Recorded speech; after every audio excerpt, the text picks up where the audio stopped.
শালা এমন লেবার নিয়ে কাজ করং, বেলা বাজছে 11টা, এলাং সেই লেবারের দেখা নেই। লেবার ছাড়া কি কাম করা যায়? শালা এটা হচ্ছে জমিদার লেবার। আইজ আসুক, এক আইজি কাম থেকে বার খেয়ে দেম, আইজি আর শেষা কাম।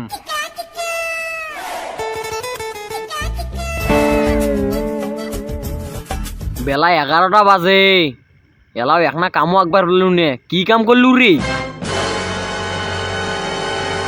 আসসালামু আলাইকুম জমিদার সাহেব।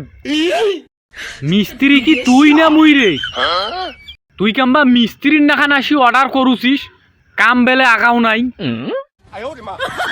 বাজে 11টা, তুই কেবল আলু কামত। তোর মতন লেবার আর মুই থুবেন না, তো কাম করা নাকবেন নাই, তুই বাড়ি যা। ঠিক আছে, কাম কর মুই গেনু। এ শুন শুন, কি হইলে? এমনিতে তো হাতত লেবার নাই, অনেক খোঁজাখুঁজি কষ্টের পর একটা লেবার পাসুন। ইয়াই গেলি তো মোরও কাম বন্ধ, মোরও তো আর কাম হবার নাই, এক যেভাবে হোক থোয়া নাকবে। এ ভাই আয় তুই, মুই তো না শয়তানি করনু, মাইসেরা কামত আসতে দেরি হবারে পাই, এজন্য কি মুই তোকে বার খেয়ে দেম। আয় কামত ধর। খারাইতে রে।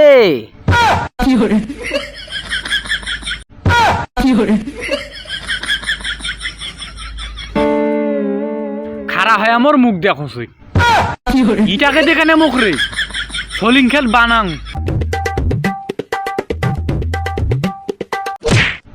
ও বাবা রে, ও বাবা এমন শেষ করছে রে। ওরে বাবা মোর মিডডারি ভাঙ্গি ফেলাইছে। ও ও বাবা, এ শালার বেটা, মুই তো কিডনি ঢেলবার কসুন, তো কসুন ইট আগে দিবি আর। ও ভাই মোর ভুলে গেছে, মোক মাফ করি দে। এ তোর কাম করা লাগবে নাই, যা তুই এর থেকে যা। ঠিক আছে, না করনু তোর বালের কাম, গেনু। কিছু এখন কইলি খালি টেমকি ওঠে টেমকি ওঠে। এই এটি আয়, তোকে শয়তানি করি যাবার কসুন দেখি যাওয়া নাকবে, তোকে ইট ফিকা নাকবেন নাই। তুই আসিয়া দুরমুজ দিয়ে এই পাকে মাটি কোবাও। আয় কি হইল আবার রে? আর একবার যদি বাড়ি যাবস গৌসিস ভাই, মুই তোর কাম করবেন না। কি কাম করা নাকবে?